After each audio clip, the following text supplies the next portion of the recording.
Hello बच्चा party, तो कैसे आप लोग। आज हम लोग स्टार्ट करते हैं चैप्टर नंबर 7 ग्रेविटेशन। मस्त तरीके से ग्रेविटेशन बताऊंगा। ये बताऊंगा कि ग्रेविटी क्या है। जब मैं छोटा बच्चा था तो मैं सोचा करता था कि ग्रेविटी और ग्रेविटेशन शायद दोनों एक ही टर्म्स है। जैसे जैसे बड़ा हुआ उसके डिफरेंसेस जान के मैं हैरान हुआ और आपको भी बताने वाला हूं कि क्या क्या डिफरेंसेस होते हैं। तो चलो यार बिना देर के हुए चैप्टर को स्टार्ट करते हैं। मैं हूं आपका राकेश पांडे और स्वागत करता हूं अपने प्यारे से channel physics by Rakesh Pandey में। मेरा बेटू, आज ग्रेविटेशन स्टार्ट करेंगे। हम लोग जानेंगे कि ग्रेविटेशन होता क्या है। आप पिक्चर देख रहे होंगे, यूनिवर्स में दो प्लैनेट्स आपको दिख रहे हैं, इधर भी एक प्लैनेट दिख रहा है, बहुत सारे स्टार्स दिख रहे हैं। ये सारी की सारी चीजें एक फोर्स से बाइंड है, एक फोर्स से बंधी हुई हैं, जिसे हम लोग ग्रेविटेशनल फोर्स कहते हैं। अगर ग्रेविटेशनल फोर्स ना होता तो ये एग्जिस्ट नहीं करता, ये बाइंड अप नहीं होती। आज सन के चारों तरफ बहुत सारे प्लैनेट्स रिवॉल्व कर रहे हैं due to the gravitational force.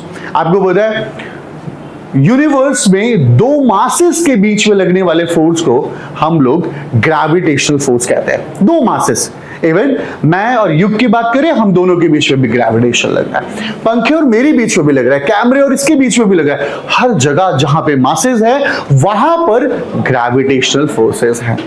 तो फोर्स बिटवीन टू मासेस, इसका पता किसने किया?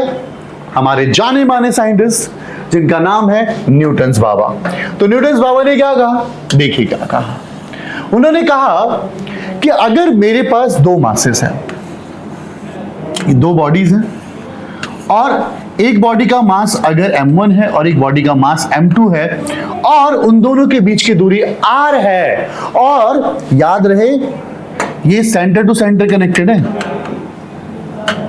ये सेंटर टू सेंटर कनेक्टेड है, और इन दोनों के बीच की दूरी r है, तो यहां पर इन दोनों मासेस के बीच में फोर्स ऑफ अट्रैक्शन लगेगा। फोर्स ऑफ अट्रैक्शन यानी दोनों के दोनों एक दूसरे को अट्रैक्ट करने की कोशिश करेंगे। तो इतने में हर्षदीप क्वेश्चन कहता है, सर अगर एक दूसरे को अट्रैक्ट करेंगे तो युग और आपको तो आपस में चिपक जाना चाहिए। अगर अट्रैक्शन है तो ऐसा होना चाहिए। हम तो फील भी नहीं कर रहे कि हम दोनों को पास आना है। आप फील कर रहे हो? नहीं, कैमरा भी चिपक जाना चाहिए। अगर फोर्स ऑफ अट्रैक्शन तो हमें चिपक जाना चाहिए, ये दो एक्सिस आपस में चिपक जाना चाहिए। बट ऐसा कुछ फील नहीं हो रहा हमें। क्यों नहीं हो रहा, ये बात बताऊंगा कि अगर फोर्स ऑफ अट्रैक्शन लग ही रहा है मेरे भाई, फोर्स ऑफ अट्रैक्शन लग ही रहा है, तो आपस में चिपक क्यों नहीं रही बॉडीज? क्या रीजन है इसके बीच में, अभी हम जानेंगे। बट इसकी स्टेटमेंट को समझते हैं पहले। आप देखेंगे न्यूटन्स लॉ ने क्या स्टेट किया, क्या बोला उन्होंने, every mass in the universe, every mass in the universe attracts every other masses with the force that is directly proportional to the product of their masses।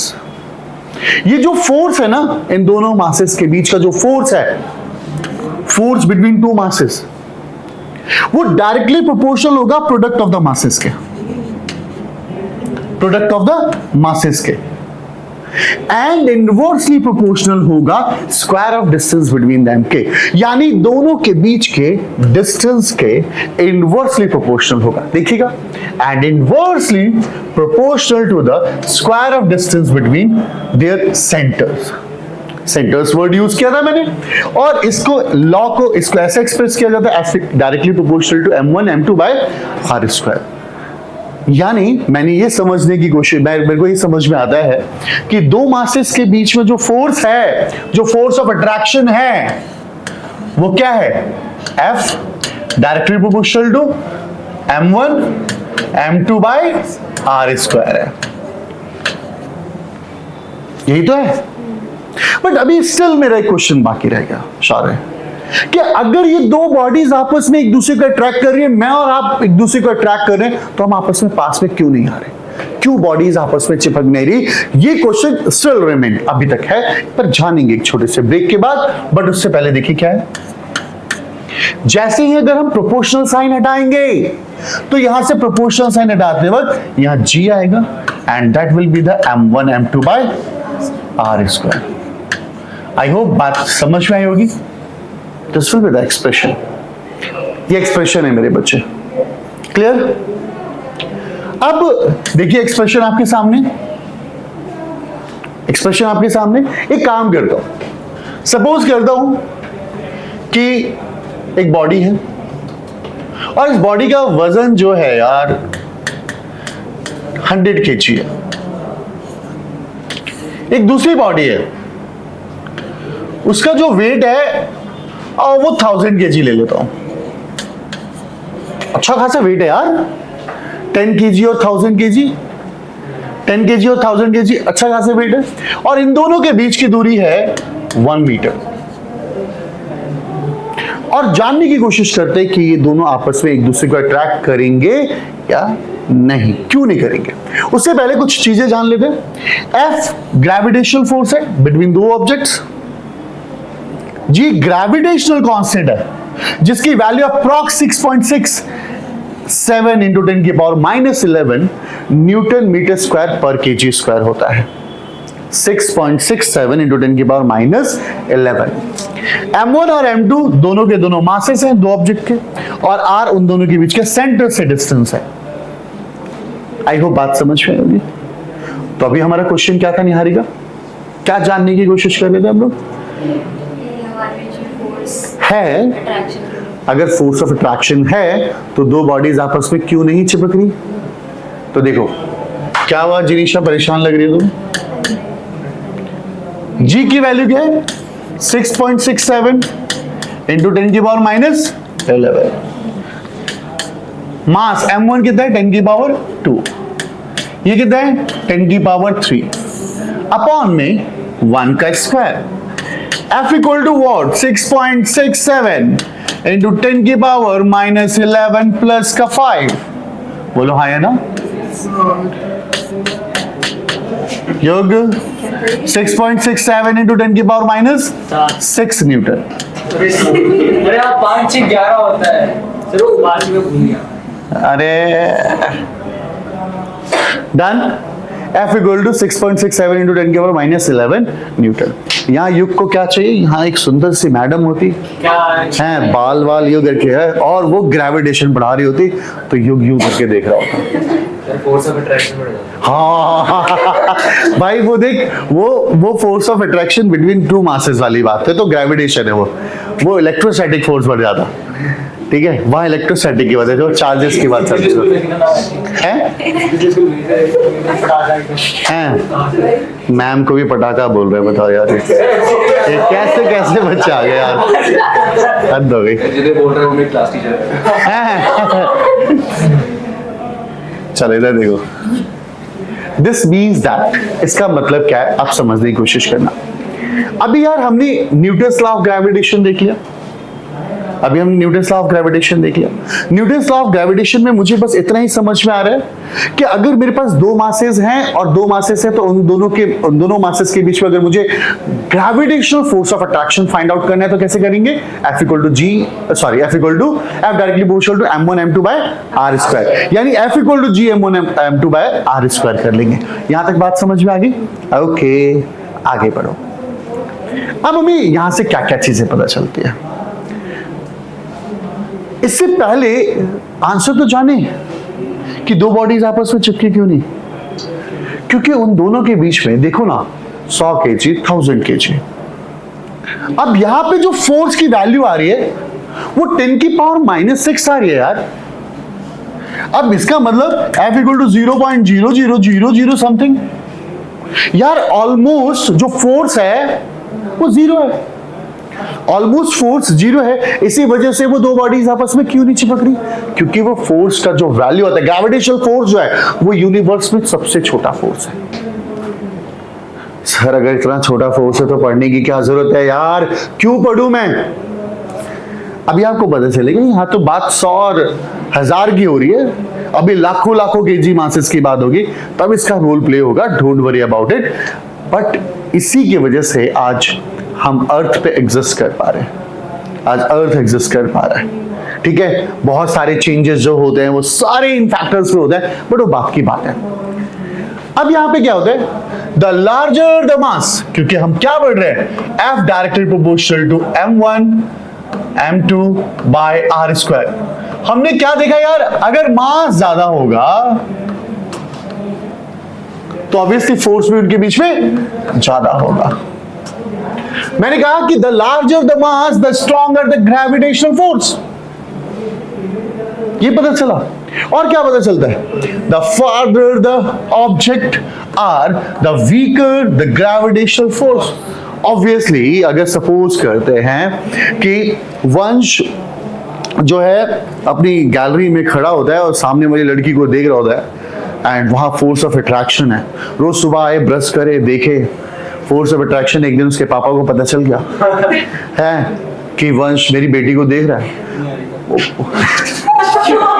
नहीं, उन्होंने क्या किया, वो उस लड़की को ना अमेरिका शिफ्ट कर दिया। अब भाई डिस्टेंस कम था तो रोज देखता था तो फोर्स ऑफ अट्रैक्शन ज्यादा था। अब क्या हुआ, जब अमेरिका शिफ्ट हो गई वो लड़की तो क्या होगा, डिस्टेंस बढ़ गया ना, तो क्या करेगा वंश, अब अगले लड़की को देखेगा, वहां तो भूल जाएगा ना, फोर्स ऑफ अट्रैक्शन कम हो गया क्योंकि डिस्टेंस बढ़ जाता है। बहुत तेजी से डिस्टेंस, देखो अगर डिस्टेंस में थोड़ा सा भी चेंज आता है, अपार्ट फ्रॉम द मजाक, थोड़ा सा भी चेंज आता है, थोड़ा सा भी, आप देखिए ना, दो मैग्नेट की बात करिए ना, दो मैग्नेट बहुत छोटे डिस्टेंस पे आपस में चिपकने की कोशिश कर रहे होते हैं, पर जैसे ही हल्का सा स्लाइड कर दीजिए, हल्का सा स्लाइड करिए, हल्का सा, क्या हो जाएगा, अट्रैक्शन खत्म हो जाएगा, बिल्कुल फिनिश हो जाएगा। वो आपस में चिपकने की कोशिश नहीं करेंगे, बिल्कुल हल्का सा स्लाइड करते वक्त उनका फोर्स खत्म हो जाता है। खत्म मतलब वो अट्रैक्ट नहीं कर पाते या रिपेल नहीं कर पाते। हल्का सा अगर डिस्टेंस, क्योंकि आर स्क्वायर है यार, थोड़ा सा भी चेंज करोगे तो बहुत तेजी से चेंजेस आएंगे। Newton's law apply to all object with the mass whether they are as a small as atom, चाहे उसकी बात करें स्मॉलर से स्मॉलर और लार्जर से लार्जर लाइक स्टार्स, उन सब पे Newton's law of gravitation applicable है। मेरे को लगता है अभी तक की 4 स्लाइड्स आपको क्लियर हो गई होंगी। ऑनलाइन बेटा कोई डाउट कोई परेशानी तो प्लीज आप लोग बताएं, और जो भी मजाक वाला पोर्शन है उसे आप स्किप कर दें, क्योंकि मैं वीडियो बिल्कुल रॉ डालूंगा जैसा है वैसा, ठीक है। बहुत इंपॉर्टेंट टॉपिक, और आप इस टॉपिक को 12th क्लास के चैप्टर नंबर 1 में भी पढ़ने वाले हैं, बट यहां पर Newton's law of gravitation in a vector form है, वहां पे Coulomb's law in a vector form होगा। अब आप यहां देखेंगे ध्यान से क्या है, क्या चल रहा है, कहानी को समझने की कोशिश करेंगे। प्लीज लुक एट इट, ध्यान से सुनिएगा, बहुत इंपॉर्टेंट टॉपिक है मेरे बच्चे। ये एक बॉडी है जिसका मास m1 है, और ये एक बॉडी है जिसका मास m2 है, और आपको बता दें कि इनके ये यहां से और यहां से इन दोनों के बीच की दूरी जो है वो क्या है, हमारा r है। लुक एट हियर, ध्यान दीजिए, नोट करने की कोई जरूरत नहीं है। अब मेरा बेटा ये बॉडी नंबर 1 है, बॉडी नंबर 2 है, m1 m2 दिया हुआ, डिस्टेंस भी दिया हुआ है, बट अपन को ना वेक्टर फॉर्म में निकालना है। अब होगा क्या यार, नो डाउट ये फोर्स इधर की तरफ अट्रैक्ट करेगा, इसे ये फोर्स इधर की तरफ अट्रैक्ट करेगा। मैं बोलूंगा फोर्स लगा 1 पे 2 की वजह से, मैं बोलूंगा फोर्स लगा 2 पे 1 की वजह से, फोर्स लगा 1 पे 2 की वजह से, मैं बोलूंगा फोर्स लगा 2 पे 1 की वजह से। अरे यही तो बोल रहा है, ये बॉडी बोल रहा है मेरे पे फोर्स लग रहा है, मैंने पूछा किसकी वजह से, 2 की वजह से। अब यहाँ पे 2 बोल रहा है मेरे ऊपर फोर्स लग रहा है, किसकी वजह से, 1 की वजह से लग रहा है। अगर अट्रैक्शन है तो दोनों का डायरेक्शन तो यही होगा, एक दूसरे को अप्रोच करते हुए दिखाई देंगे वो लोग। ओके की रिपोर्ट है। अब आप ध्यान से सुनिएगा बेटू मेरा, according to Newton's law of gravitation, क्या देखा मेरे बच्चे ने अभी बताओ, F equal to G m1 m2 by r square. अरे ये स्केलर फॉर्म है रे बाबा, अब उनको वेक्टर फॉर्म बनाना है, तो मैंने क्या करा, मैंने कहा ना हो, मैंने बोला force on body 1, force on body 1, body 1 पे कितना फोर्स लग रहा है, और ड्यू टू बॉडी 2। बॉडी 1 पे कितना फोर्स लग रहा है, बॉडी 2 की वजह से कितना फोर्स लग रहा है, आप क्या करेंगे मेरे बेटू, F12 फोर्स लगा 1 पे 2 की वजह से। वेक्टर फॉर्म है, अपन डायरेक्शन की बात कर रहे हैं जी, M1 M2 R स्क्वायर। उड़ी बाबा सर ये वेक्टर फॉर्म है, पर ये तो स्केलर फॉर्म है, मुझे इसे भी वेक्टर बनाना है। और मैं आपको पहले ही बता चुका था, अगर आप इसको वेक्टर बनाना चाहते हैं तो आपको यहाँ पे डायरेक्शन देनी पड़ेगी, यहाँ डायरेक्शन ऐड करनी पड़ेगी। तो डायरेक्शन बता देते हैं, इस फोर्स की डायरेक्शन क्या है, आप कह सकते हैं ना टूवर्ड्स M2, ऐसा कह सकते हैं टूवर्ड्स M2। अभी ये भी तो चलेगा, या मैं बोलूं 1 से 2 की तरफ चलेगा। तो अगर मैं यहां पे R कैप 1 से 2 लिख दूं तो चलेगा। डिस्टेंस यानी वेक्टर की डायरेक्शन कहां से है, फ्रॉम 1 से 2 की तरफ। ये इधर की तरफ लग रहा है जॉय, ये इधर से इधर की तरफ ही लग रहा है ना। डन मेरा बेटा, ऑनलाइन आ रहा है समझ में मेरे बच्चे, फ्रॉम 1 से 2 की तरफ। अच्छा मेरे बेटू सुनो, अब आप बात करते हैं फोर्स ऑन 2 ड्यू टू 1। न्यारी का बताना क्या होगा, हाँ बताओ,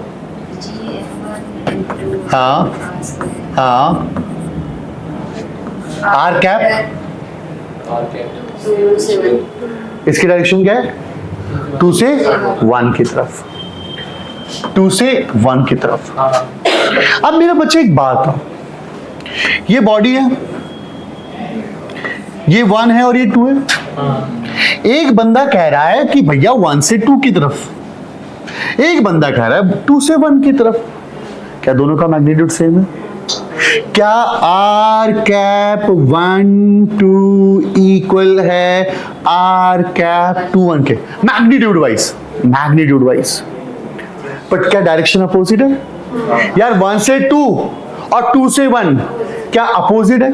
तो क्या यहां माइनस साइन लगा सकता हूं? युग को नहीं आया समझ में यार? कोई बंदा 1 से 2 जा रहा है, 2 से 1 आ रहा है, मैग्नीट्यूड वाइज तो सेम है बट डायरेक्शन अपोजिट है। तो मेरा बच्चा एक बात बताएगा, मेरा बेटू ध्यान से सुन, एफ वेक्टर 2 से 1 जी M1 M2 by R square. क्या मैं R कैप 2 1 की जगह पे माइनस ऑफ R कैप 1 2 लिख सकता हूं? लिख सकता हूं यार। अब यार F vector 2 1 minus G M1 M2 by R square, R cap 1 2, बोलो हाँ पक्की बात। Let it be equation number 2 and it will be a equation number 1। उड़ी बाबा G M1 M2 R square, R cap 1 2, मैंने बोला फ्रॉम 1 एंड 2। मैंने क्या देखा? मैंने देखा कि F वेक्टर 2 1 माइनस साइन लगा दे, अरे जी M1 M2 R square R cap, ये तो पूरा सेम है यार, देखो तो सही पूरा एक्सप्रेशन सेम है। इसकी जगह मैं F12 लिख सकता हूं। हाँ। तो मैंने क्या किया, F12, ओ माय गॉड, ये तो न्यूटन्स का थर्ड लॉ, जितना फोर्स मैं युग पे लगाऊंगा युग उतना ही फोर्स मुझ पे लगाएगा। बोलो हाँ है ना यार, ये तो न्यूटन्स का थर्ड लॉ भी प्रूफ हो गया। Every action have equal and opposite, जितना फोर्स मैं तुम पे लगाऊंगा तुम भी मुझ पर उतना ही फोर्स लगाओगे। ये vector form of Ohm's law कहता है। आई होप बात समझ में आई। वेक्टर एक्सप्रेशन समझ में आया, एग्जाम में आ जाता है vector form of Ohm's law कह रहा हूं, sorry vector form of Newton's law of gravitation. ठीक है, क्लियर है बच्चा? आइए क्वेश्चन करते हैं और आपके सामने पहला क्वेश्चन प्रस्तुत होता है। अब जब पहला क्वेश्चन प्रस्तुत हो गया तो इसके सॉल्यूशन बनाते हैं। भाई देख क्वेश्चन क्या कहता है, क्वेश्चन कहता है दो स्फीयर है हमारे पास, दो स्फीयर है, एक का मास m है और एक का मास बड़ा m है। चलो दो मासेस ले लेते हैं, एक छोटा m और एक बड़ा m। और कहां पे इन दोनों के बीच में कौन है? एयर मौजूद है, ठीक है। Gravitational force between them is what? इन दोनों के बीच में जो ग्रेविटेशनल फोर्स है बाबा वो क्या है? F है। F equal to what? G, छोटा m बड़ा m भैया अपॉन में r square. If the space around the mass is filled with a liquid, अब क्या हुआ? इन दोनों बॉडी के बीच में पानी डाल दिया गया। पहले दोनों बॉडी कहां थी? एयर में थी। अब हमने उठाया, हमने क्या कर दिया? पानी डाल दिया, जिसका स्पेसिफिक डेंसिटी, जो डेंसिटी गिवन है वो 3 है। तो बताइए कि फोर्स पे क्या फर्क पड़ेगा अगर हम उनको, दोनों बॉडी को हवा में रखें, दोनों के बीच का ग्रेविटेशनल फोर्स देखें तो F था, उन दोनों के बीच में पानी लगा दें तो क्या होगा? पानी डाल दे तो क्या होगा? स्पेसिफिक डेंसिटी कितनी दी हुई है? हम लोगों ने 3 दी हुई है। कुछ बदलाव पड़ेगा? क्या आएगा? वो ट्रिपल हो जाएगा। ट्रिपल हो जाएगा। Answer is 3x। सेम। कोई फर्क नहीं पड़ेगा, ग्रेविटेशनल फोर्स रिमेन्स सेम, क्योंकि भाई वो जो G की वैल्यू है वो बिल्कुल कांस्टेंट रहती है, वो यूनिवर्सल कांस्टेंट है, वो चेंज नहीं होती, वो चेंज नहीं होती, वो बिल्कुल हमेशा सेम रहती है। डन मेरा बेटा, यहां तक कोई दिक्कत? वो ट्रिपल नहीं होगा फिर? नहीं। Answer is what? Answer is what? F, यानी ऑप्शन 2 इज करेक्ट। डन। अभी मैं स्लाइड्स दे दूंगा, डोंट वरी। अब आते हैं नेक्स्ट क्वेश्चन पे। नेक्स्ट क्वेश्चन देखो ध्यान से,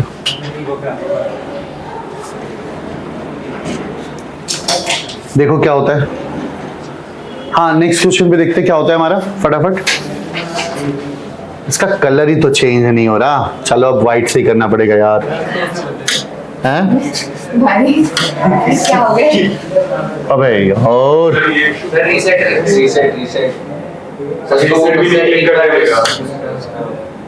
बहुत दिक्कत करता है। अरे कोई बात नहीं, कोई बात नहीं,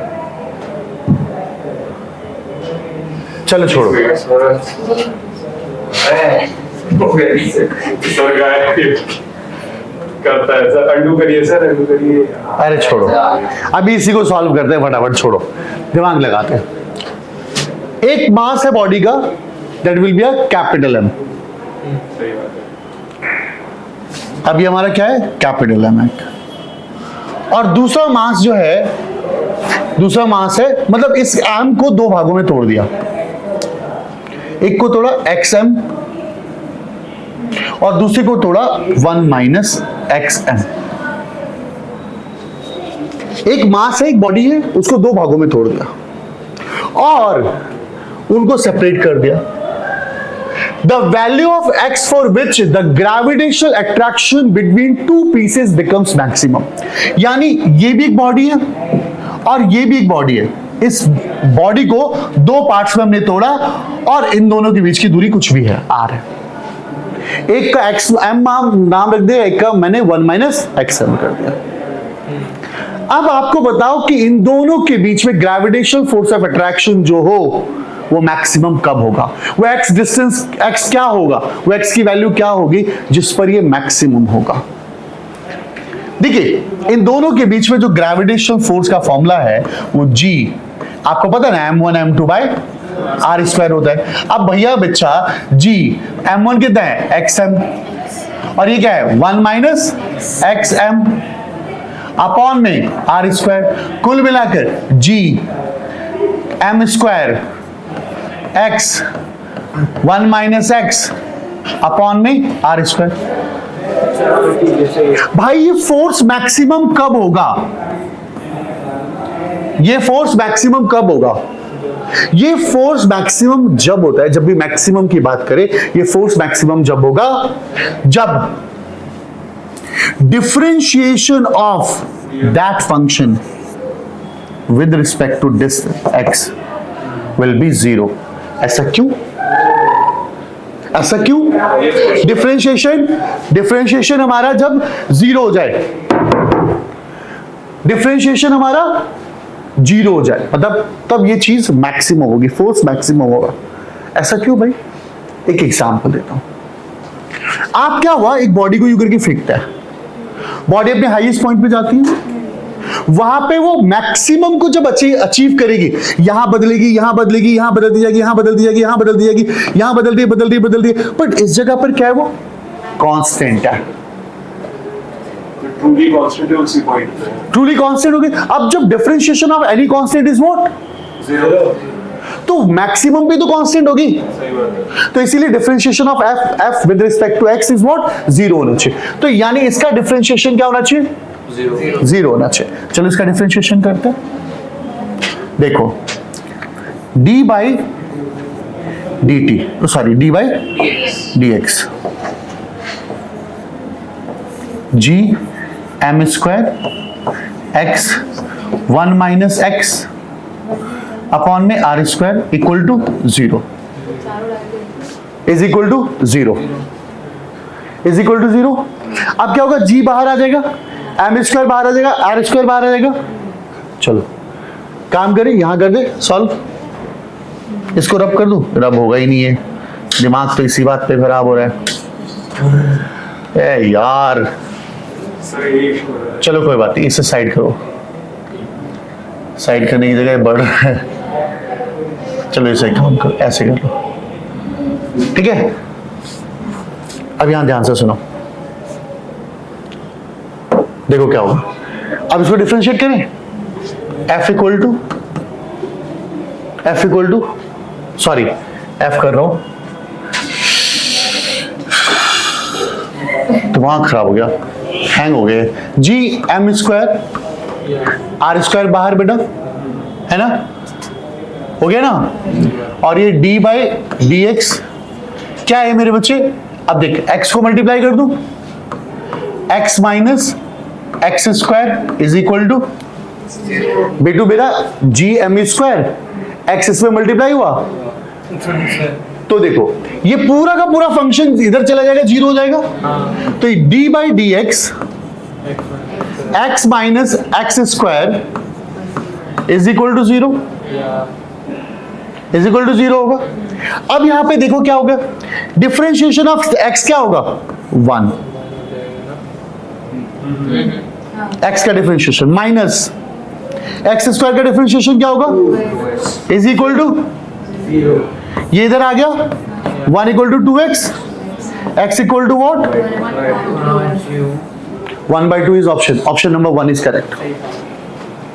done, option 1 is correct. Clear है मेरे बच्चों, पक्का।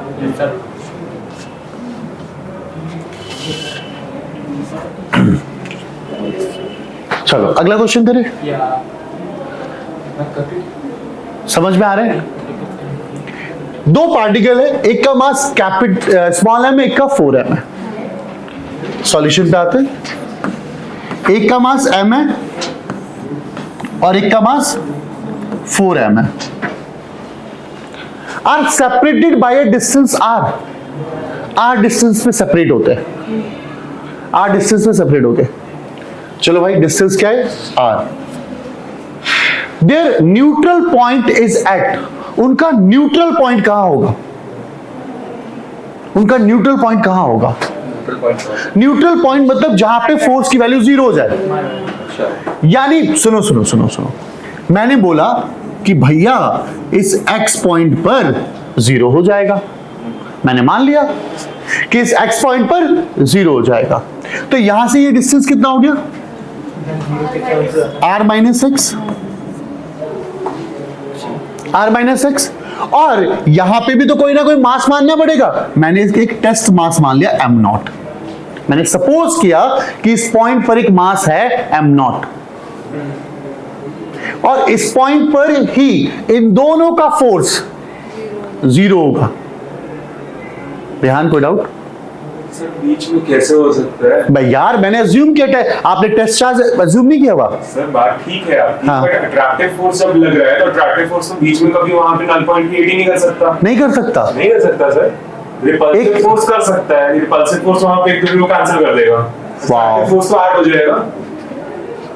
बेटू एक बात बता, ये बॉडी है तेरी, हाँ ये फोर्स इधर लग रहा है, हाँ। एक फोर्स इधर लग रहा है, हाँ। एक पॉइंट ऐसा तो आएगा जब दोनों ऐसे जाएंगे, ऐसे है ना, कहां से डाउन हो जाएगा, कहां से डाउन होगा जरा बताइए, दिमाग लगाना। मैंने यहां लेट किया इस पॉइंट पर एम नॉट कंसीडर कर लिया मैंने। अबे गधे, कहां पे जीरो होगा, वो क्यों नहीं होगा जीरो, जरा बताइयो। मान नहीं लिया, मेरे को पता, तुझे पता है ना मेरे को, मैं फिर आ जाता हूं उस पॉइंट पे। ये दो मासेस है, ठीक है। अब इसका एक न्यूट्रल पॉइंट निकालना है जहां पे उन दोनों का इफेक्ट जीरो हो जाए, उन दोनों का इफेक्ट जीरो हो जाए। मैंने कंसीडर किया, मान लीजिए एक सेकंड, इस पॉइंट पे जीरो हो गया। पॉसिबल है, पॉसिबल है, पॉसिबल है। अब पॉसिबल हो गया कैसे? वहाँ पे जब अगर एक टेस्ट मास रखा जाए हाँ। इस तरीके से कि उसको इधर से भी इक्विवेलेंट फोर्सेस, हाँ, हाँ। ठीक है, ठीक है, इसमें possible। ये कहेगा तू मेरी तरफ आ, और ये कहेगा तू मेरी तरफ जा। ठीक है, हाँ पॉसिबल है। भाई जैसे एग्जाम्पल सपोज करते हैं कि तन्वी, जिनीशा और मैं यहाँ पे, तन्वी कहती है जिनीशा तू मेरे घर चल, मैं कहता हूँ नहीं तू मेरे घर चल। दोनों एक दूसरे को खींच रहे हैं, अट्रैक्ट कर रहे हैं इस बॉडी को। तो क्या होगा, एक जगह पे तो एक पॉइंट होगा जहां पे नल इफेक्ट आएगा। अब जब नल इफेक्ट आएगा तो सुनो यहाँ पे क्या होगा, ध्यान से सुनो। यानी F1 और F2 दोनों के दोनों बराबर होने चाहिए। अब सुनो, F1 क्या निकालोगे, इन दोनों का फोर्स क्या होगा यार, G M not by R minus X का whole square is equal to G M not 4M by X का स्क्वायर। भाई G से G कट गया, M से M कट गया, M नॉट भी कट गया भाई। तो भाई ये 1 माइनस R माइनस एक्स का होल स्क्वायर हो गया,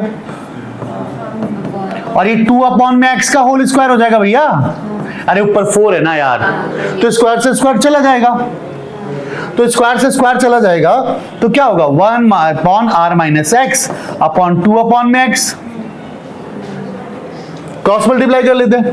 2R minus 2x equal to x, ये इधर चला जाएगा, तो 2R इक्वल टू 3x, और R की वैल्यू क्या होगी, 3x बाई 2, है ना, ठीक है।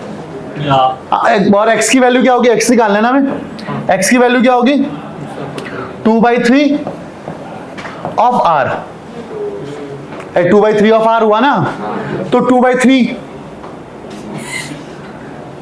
या 2/3। अच्छा सुनो, फ्रॉम कौन से पूछ रहा है, देखते ना, ये क्या है, ये 2/3 है ना, 2/3 ऑफ R, तो ये क्या हो जाएगा R माइनस 2/3 ऑफ R, तो ये कितना हो जाएगा R बाई, तो छोटे वाले मास से R/3, देखो छोटे वाले मास से R/3, थर्ड ऑप्शन।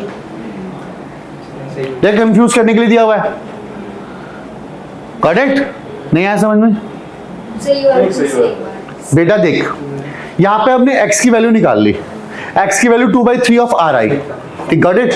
अब सुन, मैंने x किधर की तरफ से कंसीडर किया था, 4M की तरफ से कंसीडर किया था बेटू, मेरा 4M से वो पॉइंट मैंने x कंसीडर किया था। मैंने क्या किया, तो जब इधर से x था तो ये R माइनस एक्स होगा, तो मैंने क्या किया बेटा, x की वैल्यू रख दी, you will get that answer. Done, clear है, डन, ये वाला क्वेश्चन समझ में आया, आगे चलते हैं, नेक्स्ट क्वेश्चन करें। 3 आइडेंटिकल पॉइंट मास है,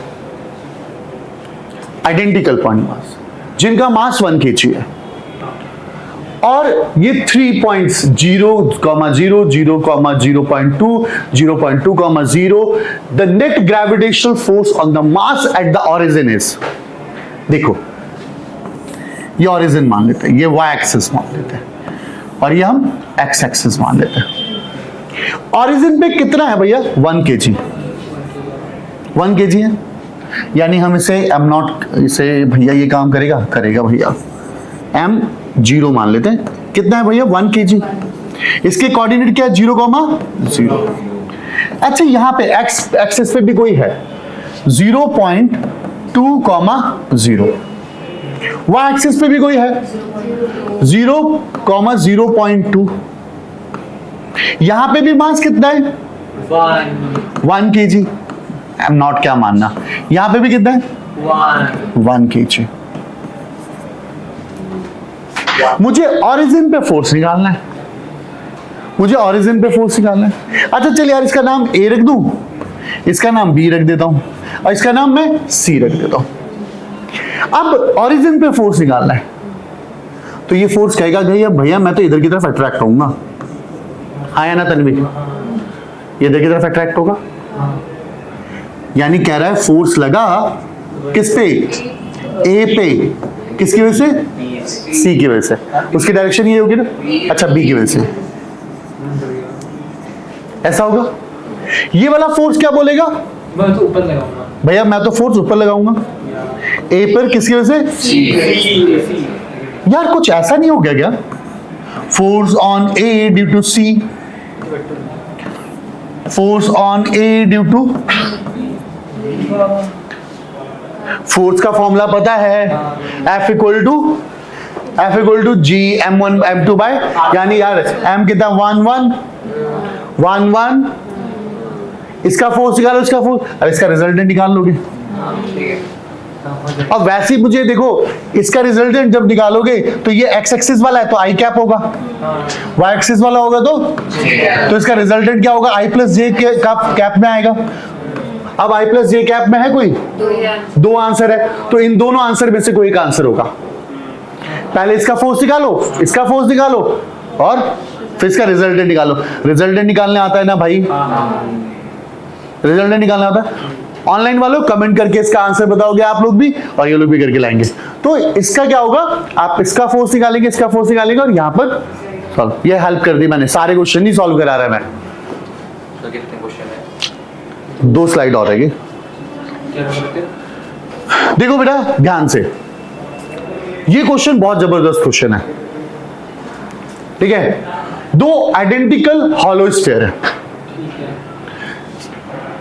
उसका नेग्लिजिबल थिकनेस है, are placed in contact with each other. पता है क्या हुआ? 2 हॉलो हैं और वो दोनों के दोनों आपस में कांटेक्ट में चिपके हुए हैं, एक दूसरे में चिपके हुए हैं। भैया ये डायग्राम अच्छा नहीं बना यार, ये दोनों आपस में चिपके हुए हैं, ठीक है। और दोनों का रेडियस भैया r है। रेडियस कितना है? r है। The force of gravitation between the sphere will be proportional to, force किसके प्रोपोर्शनल होगा? फोर्स प्रोपोर्शनल कितने हुआ? r के, r स्क्वायर के, r की पावर 4 के, r की पावर 3 के। लेट्स चेक करते हैं।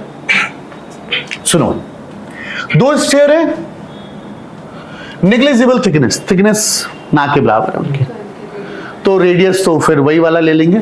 सुनो, फॉर्मूला होता है F इक्वल टू G, पहले वाले का मास, दूसरे वाले, और दोनों के दोनों मास सेम ही है तो mm ले लो, m स्क्वायर कर दो यार।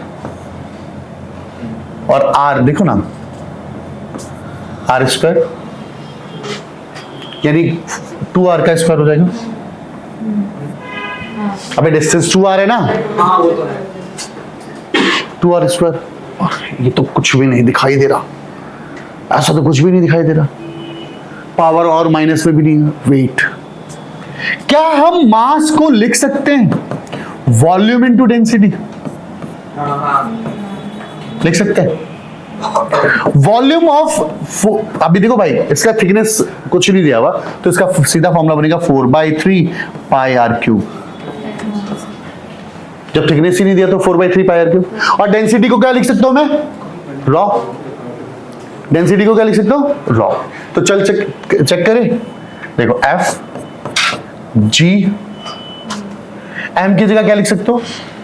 4/3 पाई r क्यूब रॉ का होल स्क्वायर अपॉन में 4r square. 4r square. F equal to, भाई मैं G 4/3 पाई इन सबसे कोई लेने देना नहीं, मैं इन सबको ले नहीं रहा। ये r की पावर 6 हो गया, मुझे इससे लेने देना है। अरे मैं G को क्या करूं यार, मैं 4/3 को क्यों करूं जब मुझे r के टर्म्स में देखना है। और मैं नीचे भी r स्क्वायर ले रहा हूं, 4 लेने से मेरे को कोई फायदा नहीं है। ये कट गया। उड़ी बाबा, ये तो डायरेक्टली प्रोपोर्शनल टू r की पावर 4 है। Option number 3। अरे भगवान ने, मतलब भगवान कह रहा हूं, डॉक्टर ने सही चश्मा लगाया तेरे को। ठीक है, क्लियर। ये क्वेश्चन होमवर्क है आपका। दो आइडेंटिकल कॉपर स्फीयर है, दोनों का रेडियस r है, placed in a contact with each other, gravitational force of attraction between them is proportional to. मजा आएगा करके देखिए। ये मजेदार क्वेश्चन है। इन दोनों कॉपर स्फीयर को क्या किया, फिर कांटेक्ट में कर दिया, दोनों का रेडियस r है, और इसका आंसर बताना है।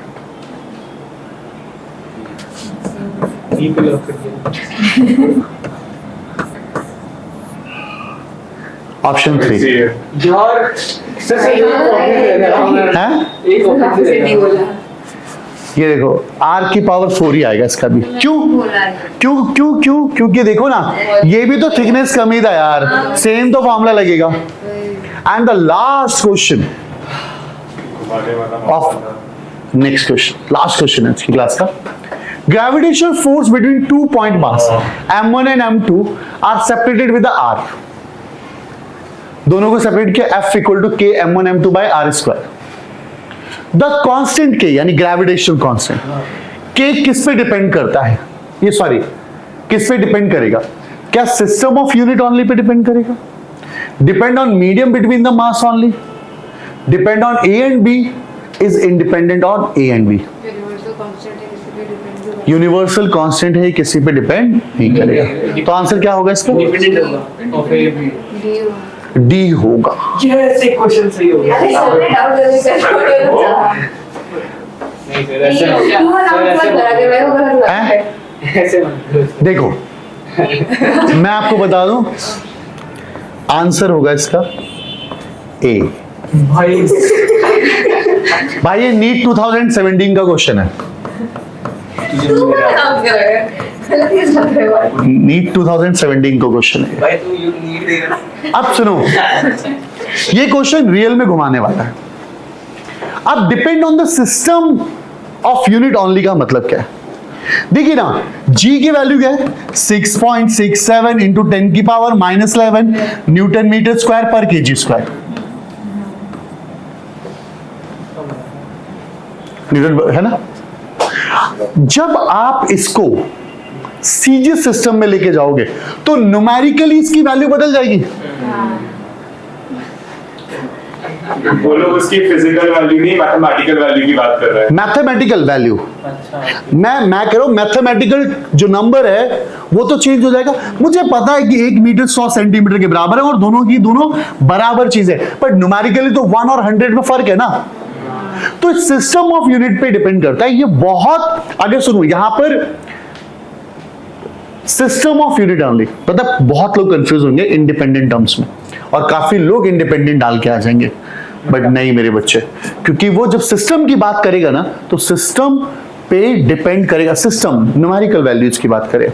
ठीक है, तो ये था आज की क्लास और आई होप आपको समझ में होगा। बेटा कोई डाउट, कोई परेशानी, कोई सजेशन हो तो प्लीज कमेंट करके बताएं। मिलते हैं नेक्स्ट वीडियो में, तब तक के लिए आप सभी को राधे राधे।